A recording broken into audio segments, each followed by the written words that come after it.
எனக்கு passive income வேணும், ரிஸ்கே இல்லாம இன்வெஸ்ட்மென்ட் பண்ணலாமா அப்படின்னா, REIT ரியல் எஸ்டேட் இன்வெஸ்ட்மென்டர்ஸ் அதை பத்தி இந்த வீடியோல தெரிஞ்சுக்கலாம். வணக்கம், நான் கணேசன் திரு, உங்கள் மியூச்சுவல் ஃபண்ட் டிஸ்ட்ரிபியூட்டர். ஸோ REITல இன்வெஸ்ட்மெண்ட் பண்ணது ரொம்பவே ஈஸிங்க. ஸோ ஒரு பெரிய பெரிய ஆஃபீஸ் ஸ்பேஸ்லாம் நீங்க பார்த்துருப்பீங்க. சென்னையில், பெங்களூர்ல பெரிய ஐடி பார்க் இருக்கும். டைடல் பார்க் நமக்கு தெரிஞ்சது எக்ஸாம்பிள். ஸோ இந்த மாதிரி ஆஃபீஸ் ஸ்பேஸ்ல நான் வந்து முதலாளி ஆக முடியுமா அப்படின்னா, எப்படி ஷேர் மார்க்கெட்ல போய் நம்ம ஒரு ஷேர் வச்சிருந்தாலும், ஒரு கம்பெனியோட ஷேர் HDFC பேங்க் ஒரு ஷேர் வச்சிருந்தாலும் நம்மளும் ஒரு முதலாளின்னு சொல்லிக்கலாம். அதே மாதிரி REITல நம்ம அந்த ஒரு டைடல் பார்க் மாதிரியான ஒரு பெரிய ஆஃபீஸ் ஸ்பேஸ்க்கு நானும் ஒரு குட்டி முதலாளி ஆக முடியுமா அப்படின்னா, இந்த மாதிரி REITல ஆன்லைன்ல விற்குது. ஸோ நீங்க அதுல போய் எம்பசி, மைண்ட் ஸ்பேஸ், நெக்ஸஸ், அதே மாதிரி ப்ரூக்ஃபீல்ட், இந்த மாதிரி 4 listed REIT real estate investment trust கம்பெனிங்க லிஸ்டா இருக்கு இந்தியாவில். ஸோ இந்த கம்பெனிஸ்லாம் பாத்தீங்கன்னா இன்டர்ன் ஒரு பெரிய பெரிய ஆஃபீஸ் ஸ்பேசஸ், சென்னையில தரமணி சைட்லாம் போனீங்கன்னா நிறைய ஐடி பார்க்ஸ் இருக்கும். ஷோலிங்நல்லூர்லாம் போனீங்கன்னா நிறைய பெரிய பெரிய ஐடி பார்க்ஸ் இருக்கும். இதோட ஓனர் யாருன்னு பாத்தீங்கன்னா இந்த மாதிரி பெரிய பெரிய கம்பெனிஸ் வந்து அவங்கள ஓனரா அவங்க வந்து லீஸ்க்கு எடுத்திருப்பாங்க.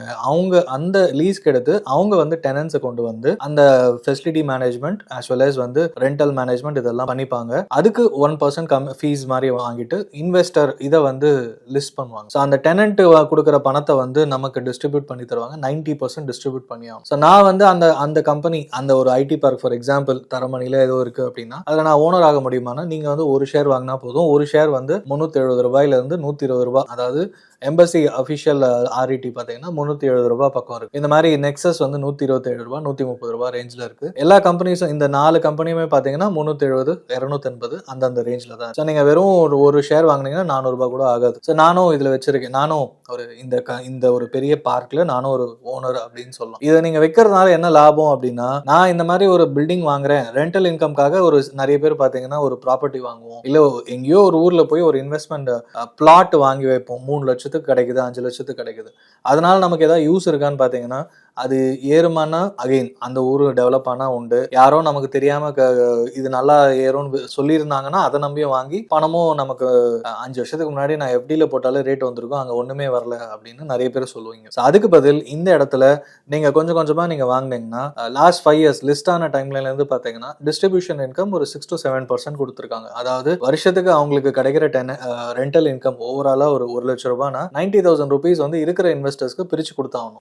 இது கண்டிப்பா இது பண்ணியே ஆகணுமானா செபியோட ரூல், அதை வந்து ஃபாலோ பண்ணி தான் ஆகணும். அதுக்கும் வந்து அவங்க டாக்குமெண்டேஷன், ரெகுலேஷன்ஸ்லாம் ஒபே பண்ணி ஆகணும். காம்ப்ளைன்ஸ் மெஷர்ஸ் அந்த எல்லாத்தையும் அவங்க கொடுத்துதான் ஆகும். ஸோ அதனால தைரியமா நீங்க நம்பலாம் 6 to 7%. இதுவே அந்த ஒரு ப்ராப்பர்ட்டி வாங்கி வைக்கிறீங்க 10 வருஷத்துக்கு முன்னாடி அப்படின்னா, அது ஏறாம இருந்ததுன்னா ஒரு யூஸும் கிடையாது. காஸ்ட் வேல்யூ நீங்க 5 லட்ச ரூபாய் கொடுத்து வாங்கியிருந்தீங்கன்னா அதுவுமே லாஸ். 10 வருஷம் கழிச்சு அதே 5 லட்ச ரூபாய்க்கு தான் விற்க முடியும்னா ஒண்ணுமே கிடையாது. ஸோ பட் ஆனா இங்க பாத்தீங்கன்னா 6-7% உங்களுக்கு கிடைக்குது. இன்னொன்னு, சரி நான் ரியல் எஸ்டேட் பிசிக்கலா வந்து நான் வந்து ரெண்டல் இன்கம்காக ஒரு செகண்ட் ப்ராப்பர்ட்டி வாங்குறேன், ஒரு 30-40 லட்ச ரூபாய் இன்வெஸ்ட்மெண்ட் பண்றேன் அப்படின்னு சொன்னீங்கன்னா, அதுக்குமே பாத்தீங்கன்னா அந்த இடத்துல வந்து ரெண்டல் இன்கம் நீங்க 50 லட்ச ரூபாய் வரைக்கும் ஒரு ப்ராப்பர்ட்டியில் இன்வெஸ்ட்மெண்ட் பண்ணி ரெண்டல் இன்கம் எதிர்பார்க்கறீங்கன்னா, நாட் ஈவன் 5% கிடைக்காது இந்தியா ஃபுல்லாவே. சென்னை மாதிரியான சிட்டில நீங்க 1 கோடி 2 கோடி ப்ராப்பர்ட்டி வாங்கினாதான் 50,000-60,000 ரெண்டல் இன்கம் எதிர்பார்க்கலாம். அகைன் அது வந்து 5-6% கம்மியா தான் இருக்கும். ஸோ இது இப்படி பாத்தீங்கன்னா அந்த பணத்துல ஒரு போர்ஷன் நீங்க அவ்வளவு கூட இன்வெஸ்ட்மெண்ட் பண்ண வேணாம். ஒரு 1 லட்ச ரூபாய் 10 லட்ச ரூபாய் எவ்வளவு இருந்தாலும் இந்த மாதிரி இடத்துல போடும்போது 6 to 7% கிடைக்கும். அது இல்லாம ஒரு 4 to 5% வந்து அந்த கேபிட்டல் அப்ரிசியேஷனும் நடக்கும். இது எல்லாமே கமர்ஷியல் ப்ராப்பர்ட்டிஸ் அப்படின்றதுனால, ஆஃபீஸ் ஸ்பேஸ், ஹோட்டல் ஸ்பேஸ், இந்த மாதிரி ப்ராப்பர்ட்டிஸ்ன்றதுனால ஒன்ஸ் இன் 3 இயர்ஸ் வந்து ரெண்டல் அப்ரிசியேஷனும் அவங்களால இம்போஸ் பண்ண முடியும். அதுவுமே வந்து நமக்கு ரெண்டல் இன்கம் கொஞ்சம் கொஞ்சமா இன்க்ரீஸ் ஆகும்போது நமக்கு distribution income as an investor உங்களுக்கு கிடைக்கிறதும் ஒவ்வொரு வருஷம் ஒவ்வொரு ப்ராப்பர்ட்டி மாறிட்டே இருக்கும். அந்த லீஸ் பீரியட் முடிஞ்சு ரெனியூவலோ, அது அந்த ரெனியூவல் டைம்ல கண்டிப்பா அந்த ரெண்டல் ப்ராப்பர்ட்டி இன்க்ரீஸ் பண்ணுவாங்க, அது கிடைக்கும். ஆட்டோமேட்டிக்கா உங்களுக்கு இந்த வருஷம் 18 ரூபாய் கிடைக்குதுன்னா அடுத்த வருஷம் 19 ரூபாய் கிடைக்கலாம், 20 ரூபாய் கிடைக்கலாம். இது கொஞ்சம் கொஞ்சமா இன்க்ரீஸ் ஆயிட்டே இருக்கும். அது இல்லாம கமர்ஷியல் அப்ரிசியேஷன், அந்த ப்ராப்பர்ட்டி வேல்யூ ஏறிச்சுன்னா அந்த யூனிட் வேல்யூவும் இன்க்ரீஸ் ஆகும். ஸோ ஓவராலா பாத்தீங்கன்னா 10-11% ஆஸ் அன் இன்வெஸ்டர் அந்த ஒரு இன்வெஸ்ட்மெண்ட் ஒரு யூனிட் வாங்குறது மூலமா ஒரு வருஷத்துக்கு கிடைக்கலாம் அப்படின்றது நமக்கு தெரியுது. ஸோ இது லாபகரமா இருக்குமானா கண்டிப்பா. ஃபிக்ஸடா ஒரு ப்ராப்பர்ட்டில இருந்து நமக்கு 10-11% dividend income plus capital appreciation கிடைக்குதுன்னும் போது லாபம் தானே. நம்ம பிசிக்கலா ஒரு இடத்துல வாங்கி பணத்தை முதலீடு பண்ணி லாக் பண்றதுக்கு பதில் டிஜிட்டலா இன்வெஸ்ட்மெண்ட் பண்றோம். இன்னொன்னு, நினைச்சப்போ உங்களால ஒரு ப்ராப்பர்ட்டியை டிஸ்போஸ் பண்ணும்போது 50 லட்சம் ரூபாய்க்கு விற்கணும், இல்ல 30 லட்சம் விற்கணும், இல்ல 1 கோடி விற்கணும். பட் அதுவே இங்க பாத்தீங்கன்னா நீங்க 50 லட்சம் ரூபாய் வர்த் ஆஃப் யூனிட்ஸ் அக்யூமுலேட் பண்ணிருக்கீங்க அப்படின்னா வேணும்ன்ற பணத்தை மட்டும் வித்துட்டு எக்ஸிட் ஆகலாம். அண்ட் அதுக்கு நீங்க கட்ட போற டாக்ஸ் பாத்தீங்கன்னா long term capital gains after a year வித்தீங்கன்னா 12.5%, within a yearனா உங்களுக்கு வந்து less than 20%. ஸோ இது லாபம் தானே.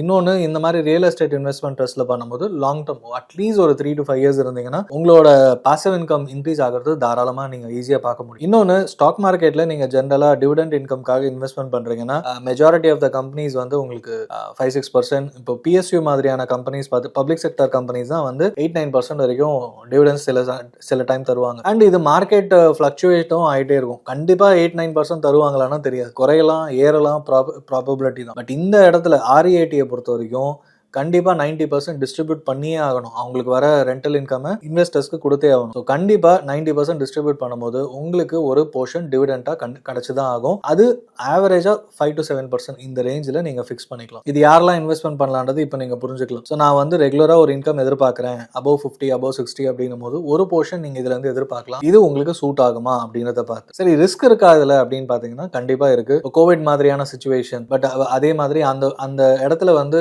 ஏதோ ஒரு குளோபல் ட்ரேட் வார் இப்போ போயிட்டு இருக்கு. அந்த ட்ரேட் வார்னால நிறைய பிரச்சனை வருமா அப்படின்னா, நிறைய கம்பெனிஸ் இந்தியாவிலேருந்து வெளியில் போகிறாங்க அப்படின்ற சுச்சுவேஷன் வந்துச்சுன்னா கண்டிப்பாக ஆஃபீஸ் ஸ்பேஸ் எம்டி ஆகிடும். அந்த இடத்துல வந்து உங்களுக்கு ரெண்டல் இன்கம் குறையும் போது உங்களுக்கு கிடைக்க வேண்டிய டிவிடெண்ட் இன்கமும் குறையும். பட் இது வந்து உடனே பயப்படணுமா அப்படின்னு பார்த்தீங்கன்னா கிடையாது. ஏன்னா இந்தியா வந்து இப்போ ஸ்வீட் ஸ்பாட்ல இருக்கு குளோபல் எக்கனாமியில் பார்த்தீங்கன்னா. இன்னும் கமர்ஷியல் ஸ்பேஸ் அக்வயர் பண்ணி இந்த மாதிரியான இன்வெஸ்ட்மெண்ட் இன்க்ரீஸ் ஆகிறதுக்கான வாய்ப்பு தான் இந்தியாவில் பிரகாசமாக இருக்கு.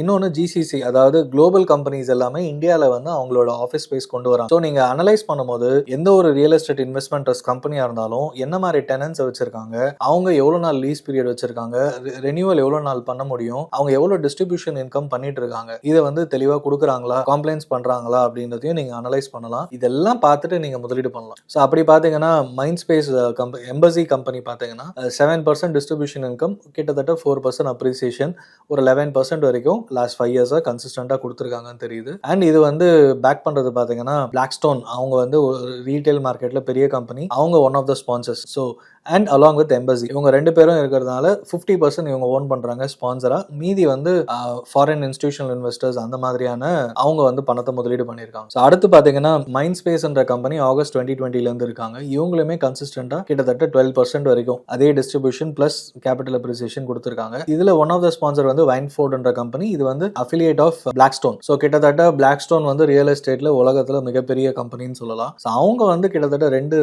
லிஸ்டட் கம்பெனிகள் இருக்காங்க. நெக்ஸஸ் வந்து உங்களுக்கு தெரியும், நம்ம நெக்ஸஸ் மால் சென்னையில் இருக்கு. அந்த மாதிரி கன்சம்ஷன் ரிலேட்டடா மால்ஸ் இருக்கிற ஃபோக்கஸ்டா இருக்கு. 90% அவங்களுக்கு மால்ஸ் தான், மீதி வந்து ஹோட்டல்ஸ், ஹாஸ்பிட்டல்ஸ் அதெல்லாமும் சேர்ந்து இவங்க மேனேஜ் பண்ணிட்டு இருக்காங்க. So Brookfield again real estate investment, அவங்களும் வந்து இந்த மாதிரி பலதரப்பட்ட எல்லாமே சேர்ந்த மாதிரி டைவர்சிஃபைடா இருக்காங்க. எல்லா 4 லிஸ்டட் கம்பெனிஸும் பாத்தீங்கன்னா அடுத்த ஃபியூ இயர்ஸ் நிறைய அக்விசிஷனுக்கும் பிளான் பண்ணிட்டு இருக்காங்க. அண்ட் லிஸ்டட் ப்ராப்பர்ட்டிஸும் வந்து கிட்டத்தட்ட 85%, 84% அது மாதிரி ஆக்குபன்சி ரேட் அதிகமாக தான் இருக்கு. ஸோ போக போக இன்னும் எக்கனாமிக் வளர்ச்சி நடக்க இந்த ப்ராப்பர்ட்டி வேல்யூ இன்க்ரீஸ் ஆகும். கமர்ஷியல் ப்ராப்பர்ட்டின்றதுனால வேல்யூவேஷன் டக்குன்னு குறையுமான கிடையாது. அன்னோன் ரிஸ்க் தான் வரலாம். Unknown risk again like Covid. So அதுக்காக பயந்து நம்ம முதலீடு பண்ணாம இருக்கவும் முடியாது. ஸோ இது வந்து எங்க வேணா நடக்கலாம். ஸோ உங்க அசெட் கிளாஸ்ல REIT எவ்வளவு பர்சன்டேஜ் இருக்கணும்னா நீங்க முடிவு பண்ணலாம். மேபி ஒரு 5 to 10% depending on your risk appetite. உங்க ரிஸ்க் டேக்கிங் கெப்பாசிட்டி எவ்வளோன்றதை பார்த்து ஒரு போர்ஷன் நீங்க இதுல முதலீடு பண்ணி பார்க்கலாம். அது எடுத்த உடனே லட்சக்கணக்கில் முதலீடு பண்ணதுக்கு பதில் கொஞ்சமா வாங்கி பாருங்க. அண்ட் நான் சொன்ன மாதிரி டிவிடெண்ட் இன்கம் ஷேர்ஸ்ல நீங்க போட்டு அந்த ஷேர் அப்ரிஷியேட் ஆகாம இருக்கலாம், அது ஒரு சைக்கிள் ஆகலாம். பட் இதுல பாத்தீங்கன்னா இந்த REIT-யை பொறுத்த வரைக்கும் நீங்க பணத்தை போட்டீங்கன்னா ரெகுலரா இயர்லி கண்டிப்பா டிவிடெண்ட் இன்கம் உங்களுக்கு கிடைச்சே ஆகணும். அந்த இன்கம் வந்து உங்களுக்கு ஃபிக்ஸடா இருக்க போது கேபிட்டல் அப்ரிசியேஷன் கொஞ்சம் கொஞ்சமா நடக்கும். ஸோ ஒரு 3 to 5 years வரைக்கும் நீங்க ஒரு இன்வெஸ்ட்மெண்ட் பண்றதுக்கு ரெடியா இருக்கீங்கன்னா கொஞ்சம் கொஞ்சமா அக்யூமுலேட் பண்ணுங்க. போக போக உங்க கேபிட்டல் மானிட்டரும் பண்ணுங்க. அதே மாதிரி இதுல ரிஸ்க் என்னன்னா, எத்தனை கம்பெனிஸ் வந்து ரெகுலரா ரெனியூ பண்றாங்க அந்த விஷயமும் நீங்க மானிட்டர் பண்ணி ஆகணும். அந்த ரிசர்ச் வந்து ஸ்டடி பண்ணிட்டே இருக்கணும். Every quarter results R every 6 months நீங்க பண்ணிட்டே இருந்தீங்கன்னா தான் உங்களுக்கு தெரியும். சப்போஸ் நடுவில் ஏதோ ஒரு பிரச்சனை ஆகுது, பெரிய அடி வாங்குறாங்க அப்படின்னும் போது ஆட்டோமேட்டிக்காக நீங்கள் வெளியில் வரது புத்திசாலித்தனமாக இருக்கும். ஸோ REIT வந்து ஒரு நல்ல இன்வெஸ்ட்மெண்ட் ஆப்ஷன். ஒரு பாசிவ் இன்கம்க்கு என்ன ஒரு இன்வெஸ்டர் இருந்தாலும் ஒரு செகண்ட் ப்ராப்பர்ட்டி, தேர்ட் ப்ராப்பர்ட்டின்னு யோசிக்கிறதுக்கு பதில் இதில் கண்டிப்பாக டிவிடெண்ட் இன்கமும் கிடைக்கும், அது கேபிட்டல் அப்ரிசியேஷனும் கிடைக்கும். கன்சிடர் REIT ரிலேட்டடாக உங்களுக்கு வேறு ஏதாவது டவுட்ஸ் இருந்ததுன்னா கீழே கமெண்ட் பண்ணுங்க. Will be happy to answer. Thank you. மேலும் ET தமிழ் சேனல்ல வரப்போகும் பிசினஸ் மற்றும் அது ரிலேட்டடான வீடியோவை பார்க்க உடனே கீழே இருக்க சப்ஸ்கிரைப் பட்டனை கிளிக் பண்ணுங்க.